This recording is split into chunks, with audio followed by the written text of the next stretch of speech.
harusnya sinkron, koheren dengan Undang-Undang Pokok Pers.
Kemudian oleh Prof. Mahfud tidak sesuai dengan prinsip-prinsip peraturan peralihan yang harusnya berlaku ke depan.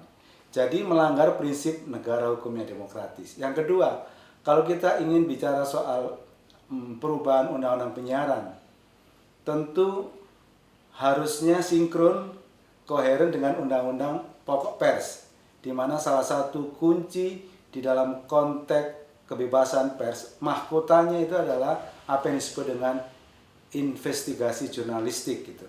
Jadi kalau mahkotanya ini kemudian menjadi dilarang itu dalam konteks kebebasan pers, itu sesuatu yang menurut saya aneh gitu.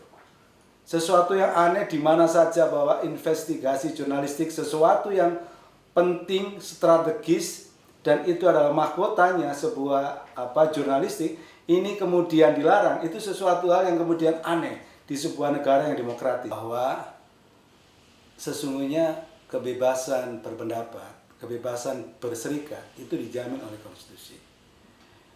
Beda antara kritik di satu sisi dan itu tindak pidana pencemaran di sisi lain. Sepanjang masih dalam batas-batas itu adalah bagian dari hak menyatakan pendapat yang dijamin oleh konstitusi, harusnya negara itu menjamin. Negara itu harus melindungi. Negara itu harus menegakkan untuk kepentingan pelindungan hak asasi manusia. Oleh karena itu adalah bagian dari hak-hak konstitusional yang dijamin oleh konstitusi, harusnya negara itu memang tidak boleh anti kritik. Harusnya adalah memberikan sarana hukum dalam konteks pemenuhan hak untuk menyatakan pendapat dan berserikat. Kalau hari ini ada satu hal yang paling penting dalam konteks undang-undang penyiaran yang itu disebut sebagai tulang punggungnya jurnalistik yang ternyata itu hendak dilarang, menurut saya itu sesungguhnya sama dengan mengambil roh yang disebut sebagai kebebasan jurnalistik. Mengambil roh kebebasan jurnalistik itu tidak sekedar anti kritik, tapi adalah mereduksi hak-hak konstitusional warga negara untuk mendapatkan informasi yang benar dan akurat di satu sisi, termasuk hak dalam konteks jurnalistik yang diatur dalam Undang-Undang Pers Indonesia.